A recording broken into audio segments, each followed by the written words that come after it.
మీ అందరూ తెలుసు మధ్యాహ్న భోజనంలో కూడా గౌరవ ముఖ్యమంత్రి గారు ఈ సంవత్సరం నుంచి సన్న బియ్యం ప్రవేశపెట్టారు. దాని వెనకాల ఒక కారణం ఉంది.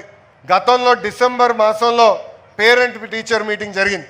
జనరల్గా ముఖ్యమంత్రి గారు పాఠశాలలకు వస్తున్నారంటే చాలా చర్చ జరుగుతుంది. నాకు ఫోన్ చేశారు అధికారులు. ఫోన్ చేసి గౌరవ ముఖ్యమంత్రి గారు ఇక్కడనే భోంచేస్తారు, ఏం పెట్టాలని అడిగారు. అప్పుడు వాళ్ళు ఒకటే చెప్పా, పిల్లలకి రోజు ఏ భోజనం పెడుతున్నామో అదే భోజనం గౌరవ ముఖ్యమంత్రి గారికి మనం పెడదామని చెప్పా.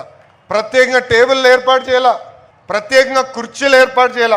మన పిల్లలు కింద కూర్చుని భోంచేస్తారు. అదేవిధంగా గౌరవ ముఖ్యమంత్రి గారు కూడా కింద కూర్చునే భోంచేస్తారని నేను చెప్తాను జరిగింది. ఇది మీ అందరికి ఎందుకు చెప్తున్నానంటే, ఆ భోజనం తినిన తర్వాత నేను గౌరవ ముఖ్యమంత్రి గారు హెలికాప్టర్లో 30 నిమిషాలు ప్రయాణం చేశా. ఆ 30 నిమిషాలు మన పిల్లలు తింటున్న భోజనం గురించి మాట్లాడారు. ఆయన నాకు తెలియజేశారు, అన్నం బాలేదు, నాకేం నచ్చలేదు, ఇది మీరు మార్చాలి, పౌష్టిక ఆహారం పిల్లలకి అందజేయాలి లక్ష్యం అని ఆయన చెప్పారు. అందుకే ఈరోజు సన్న బియ్యం కూడా మీ పిల్లలకి అందిస్తాం కూడా జరిగింది.